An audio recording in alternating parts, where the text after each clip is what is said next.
much bigger group than you're used to for my level, but I think the guys are excited, as they should be day one, and everyone was locked in, and just kind of more introductory stuff.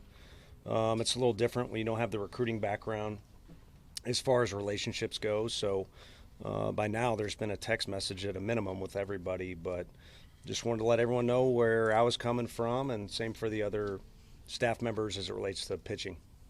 Did you have any messages you wanted to deliver? Again, more just kind of background. I think there's decisions and conversations that come with my role.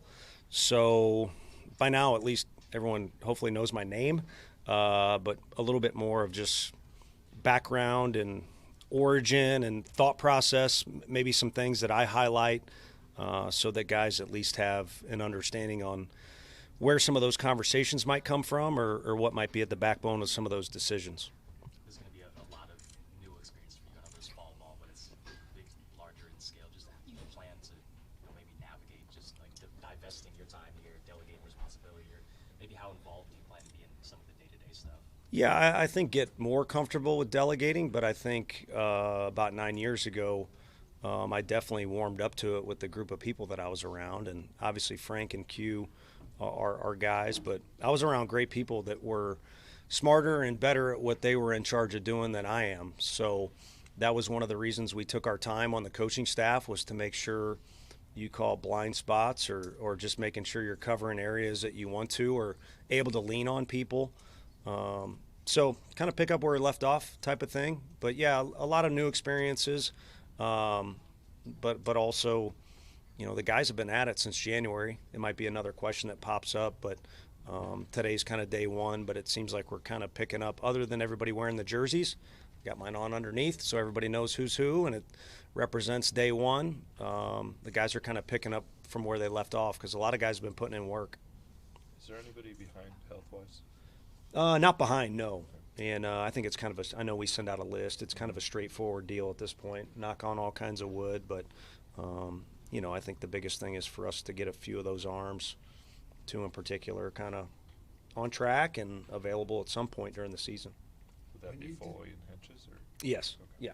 When you did these media scrums down there, how many people were in it? Similar amount, to be honest with you. That was an interesting part of the hiring process was, the media is it's a huge presence in Knoxville.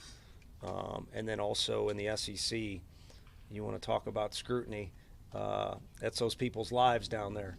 So they want to know everything. And of course, there's high standards in the league, too. So it was similar. Obviously, there's differences. But you're used to this.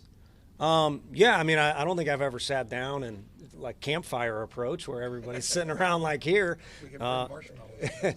That'd be good. The sun's not out, so it kind of feels like it'd be fitting. But no, some similarities, but obviously there's a little bit of variance here. Did you get any feedback from any of the players today after talking to them? No, when we got done, Justin Message talked to the team. Wash had a quick point to make. Christian Wanders did as well. And then I hustled down because we were behind. Main reason we were behind is I rambled a little bit. Have a tendency to do that. So I tried to throw the jersey on and hustle over to you guys as quick as possible. If this goes the way you want, obviously, this is going to be an 8.5-month process this year. Do you have to, just comparing the schedules of the college season and the major league season, can you, just because you have the reputation as such a passionate guy, can you do that for 162 games? Do you think that translates? If I can, I'll retire. I can tell you that. So I've never done the exact schedule before. The one thing I will say, without hopefully sounding too preachy, is college coaches deserve a lot of credit and they deserve a lot of leeway from their families. I know guys might think across the dugout we're enemies or whatever, but I always had the utmost respect for anyone that had a family, even just a wife, maybe not even kids, and do the recruiting thing. So our schedule is not what you're referring to, but the one I'm used to is they've already had their spring training. It's done. They're going to play this weekend, and then you go until about August 15th, and you do not get to breathe. And area code games, which is something like Bryce played at and a lot of these guys, ends, and that's about when you get a chance to take a breath and maybe spend some time with your family, go on a boat for a couple days. So similar length there. Now Was that there we, any nerves coming over here today, or when you walked into the stadium? Was there any nerves? Yeah, no, I heard you. I was just kind of like in with the guys or over here with you guys No, those guys. and gals.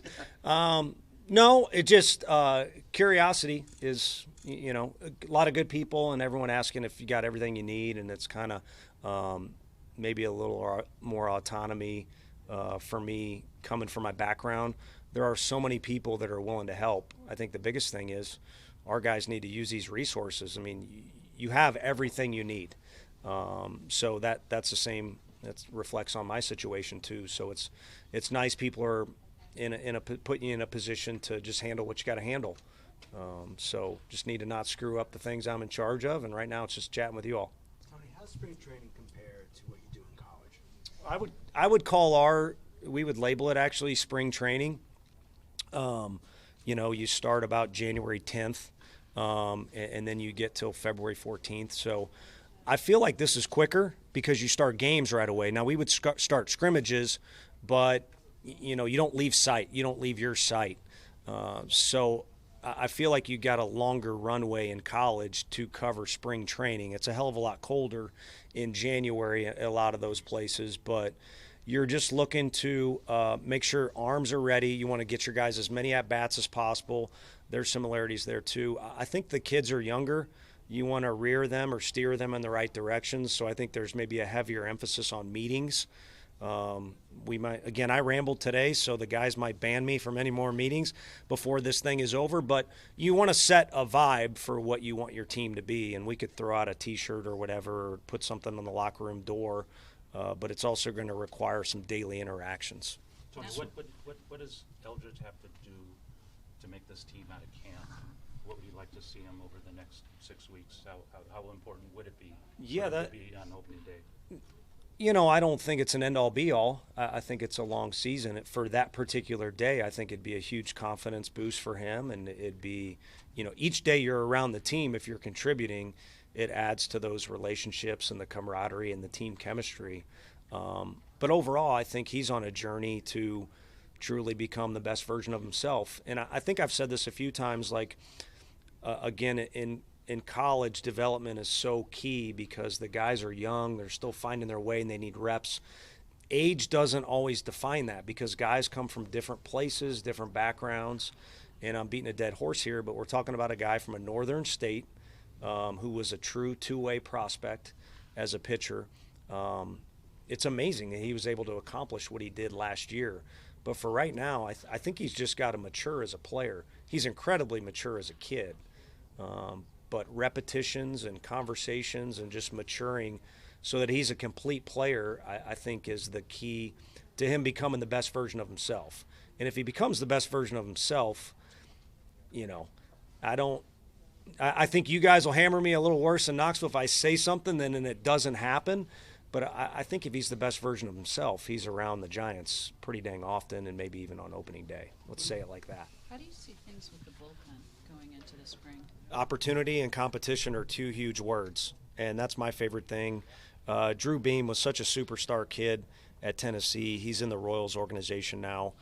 He was a 2-year All-American starter. Everyone just assumed he was our Friday guy as a junior, and you know, it didn't work out that way. And that was our most successful year, championship year at Tennessee, was him diving into a different role than everybody expected. It involved competition, but it also involved what was best for the team.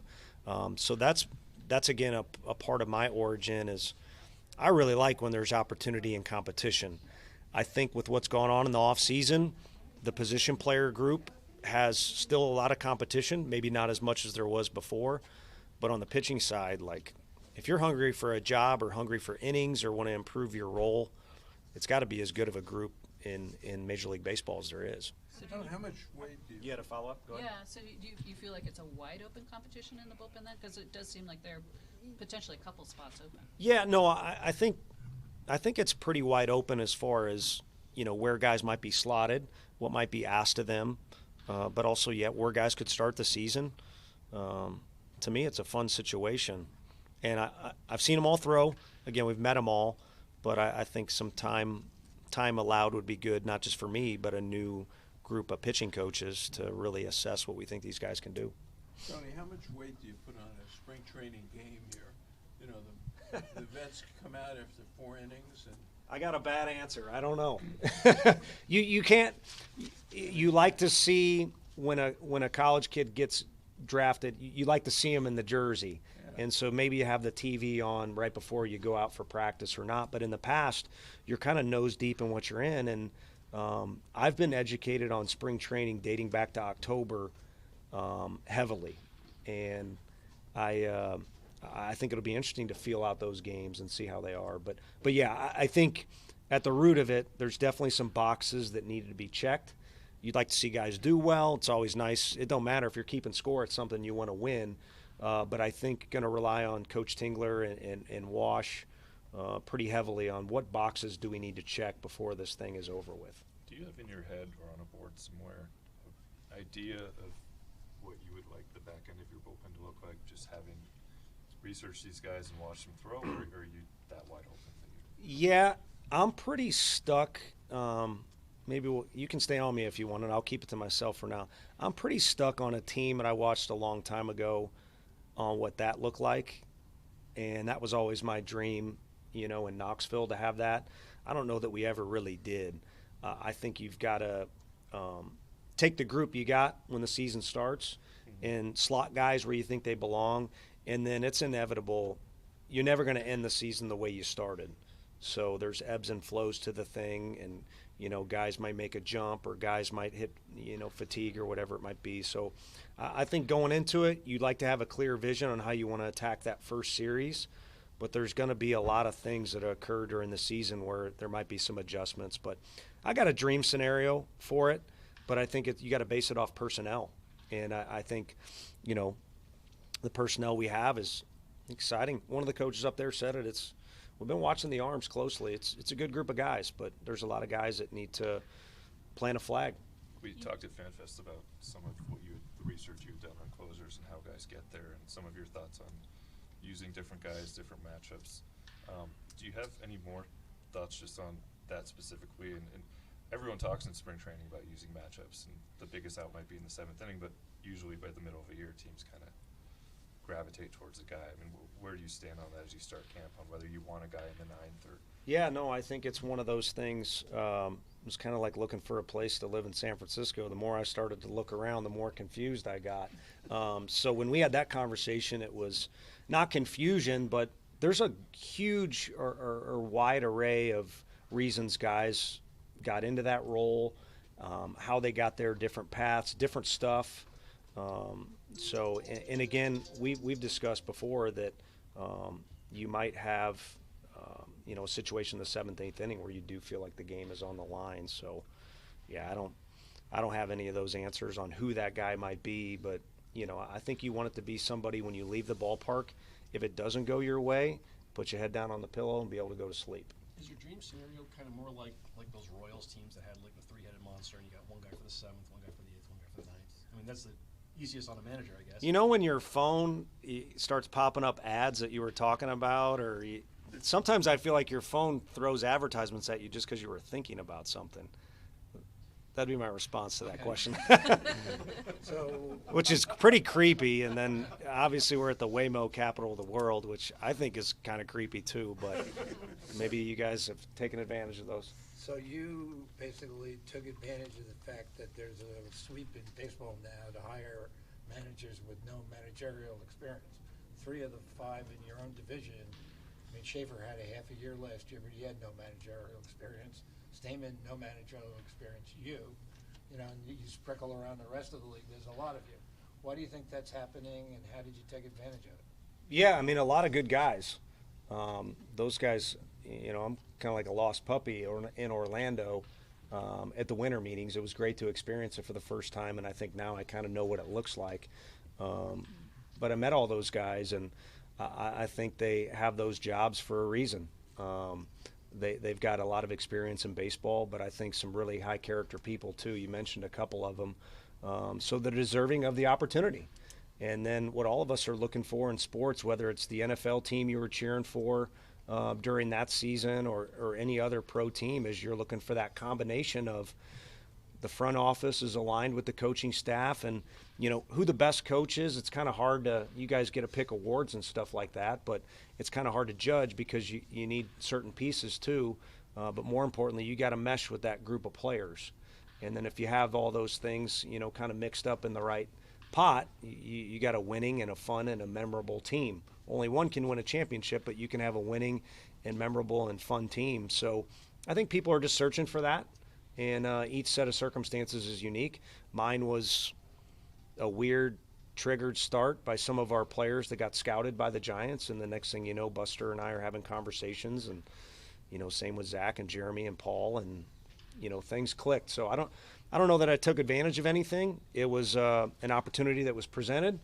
It was the hardest thing. I've lived a blessed life, so I'm not so sure that wasn't the hardest thing that I had to work through, but tough organization to not be excited to be around. How important is today to make a good first impression? Is that a thing? You've been looking forward to this, I imagine, for months. Yeah, I think so. I mean, I got to be honest with you. What I'm been looking forward to is the sense of relief of no more planes for me for a while. I like bouncing around, but you name it, some work stuff, holidays, the unique situation of the Super Bowl, being in the city that I so happen to be working in. It's just been a lot, getting settled in here. So I'm really, this was my favorite time of year. My past job was being in one spot. Recruiting was off the table. The only thing that matters is your team. Get close to them, get them prepared. So I think every day is an opportunity to get close to them, everybody get a little closer together and get prepared.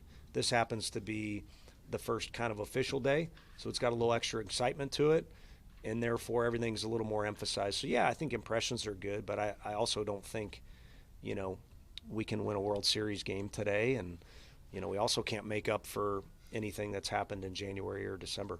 You've worked with Frank Anderson for a while. What kind of duties do you expect him to fill as director of Major League Pitching, and how will that complement what Justin Message and Christian Wonders bring to the table? Yeah, I think voice of experience. This is a game of repetitions. So you talk about guys like Wash and Frank. You could tease them about their age. I probably shouldn't say that, but more importantly, you could look at their resume and understand the amount of reps they've piled up. And Frank has a unique situation where he kind of had reps on the side with Brett, his son, as far as major league experience. But the biggest thing is Frank is one of the most competitive individuals I've ever been around. He's one of the most intelligent, too. Those two things combined can serve you well for any team, any setting. And I think injecting that into the pitching staff, that competitiveness, and also the right way is kind of at the forefront. But really, since I've been around these guys, there are some similarities to college. And, again, development is a huge word. I mean, Max is getting pretty old. He's still developing, though, so it doesn't have to just be college kids. But Frank was so good at developing young talent. I think the transfer portal, it's a shame because it kind of hovers over the word sequence or development. Like development and sequence go hand in hand. There's some steps each guy needs to take. And some guys, when it happens quick. Some guys it takes longer than others. But I think there's a true sequence there of developing as a player or a pitcher. And Frank's, if he's mastered anything, it's kind of that. How much did you lean on Wash and Tingler just logistically heading into this spring? Yeah, I mean, if you ask Wash anything, he's very appreciative, and more often he's got the answer. And he'll give it to you with all his soul, and also it'll be very straightforward. So gone to him when I see the need, and then Coach Tingler's got more energy and intensity than anybody. So I would say at this point he's probably worn me out a little bit. So every now and then I give him the Desmond Howard stiff arm a little bit, but they've both been very helpful. So And also, Bochy and Baker to rely on too. yeah, for sure. And I think, when it comes to, big decisions, to rely on, your own instinct. In a game, you might have to do that, but if it's something you've got time to mull something over, it's nice to ask more than one resource and kind of compare those. And then it's also nice to be able to ask a resource where this is probably the smartest guy I can potentially ask. And, tie goes to the runner in that situation with those two guys. So it's been nice, but I also think it'll ramp up as things get going. And, we've talked about new experiences for me. I think as new situations come up, it'll be more enticing to reach out to those guys. Tony, You how mindful do you arise- have to be of Wash's health? Say that again? How mindful do you have to be of Wash's health? He's about as open and honest as anybody we got over there. So when you sit down at lunch or you're in the locker room, there's consistent conversations, and he's a competitor. So whether it's a rehab situation or his new diet or his new habits or anything else, I wouldn't call it bragging, but he believes in himself. And again, if it's a competitive situation, he's going to be good at it. So he's kept us all informed, and he's doing everything he needs to do. So I don't worry about him more than I worry about anybody else. Of course, this becomes your family over here, so you're interested in everybody's well-being. The Maybe Arise two News more, isn't you guys. Two more. you might want to weigh in on this, Chis. The Arise News isn't official yet, but since this is our chance to talk to you, would it be possible to get embargoed comments on Arise? I think more front office stuff as far as where we're at with it. Well, Yeah. more thoughts on like how it would, well, If it's embargoed, I mean, nothing here is live right now, so it's okay. Yeah. Yeah. how would you see somebody like that fitting into lineup given his skill set? I'm familiar and I've seen video and you look at numbers and stuff like that, but the thing that I'm personal experience familiar with is the person. And I'm ready for some of that energy and that attitude in the locker room. So that's my biggest thing. I think you got somebody that really loves the game. He's so adamant about how he's worked in the off season. You can physically see it, but you can hear it in the way somebody talks too. So I'm excited to see how his preparation and his development, has kind of helped him going into this year. But more than anything, that energy and that attitude it's probably pretty infectious. It's got to me a little bit. So hopefully we can have a nice little trade-off. The fact that he was so adamant to play about playing in the field when he's really known for his bat, does that tell you anything about him as a player or person? He fits in with us. We got a lot of people that need to prove something to some folks. So he's a good fit. What did you see defensively from him? We went over a bunch of different things, and I think for him, he's got the skill set he needs. Maybe they're showing us highlights right now up there with the music. He's got the skill set he needs. I think more than anything, if you take pride in something, I think you'll be good in it. And right now, his pride level is at an all-time high, and he's incredibly motivated. Okay, one more from He Bob. played first base. Do you have somebody else? Yeah, right. You mentioned Waymo before. You plan to take a Waymo before you leave spring training? I don't know. I was just texting with a friend about that. I think I maybe got to do it just for the experience, but I'm going to make sure it's a very short ride. And I'm not into politics. I'm not smart enough to comment on AI stuff, but I'm good with the Waymos if they're getting folks to and from. I'm just worried about what's the next thing after Waymo that's coming. So, but yeah, I'll probably jump in one at some point. Maybe I'll take a video and document it. It's fun to do it once. So Ryan played first base and second base all season last year for the Padres. It's not like he didn't play the field. No, he has. He's accumulated a lot of innings, and he's also got the attitude of I'll play wherever. And he's kind of played everywhere on the infield. Right. And with his background, he knows the game too. So, yeah, I think there's a heavy level of familiarity there of what it takes to be an everyday player defensively. We all know he's skilled with the bat. He's never been a DH. So, wherever he's played. He was pretty competent for the Padres in the last 3 seasons, or 2.5, whatever it's been. No, you said it. We'll throw you in with Wash when the infielders are together on day one. No question. Leadoff potential? Yeah, I think so. He's comfortable with it, but we've had a bunch of I like debates. We've had a bunch of text calls, whether it's players, coaches, guys throwing out their own theories. Let's play some ball, during spring training and have a little better feel of the here and now. The past is as big in our sport as any, and it's also helpful, but this is a new year. So let's see where some guys are at and how this group feeds off each other, and we'll end up putting guys, where we see fit. Okay, thank you. Thanks, Tony. Yeah, thank you all. Thanks.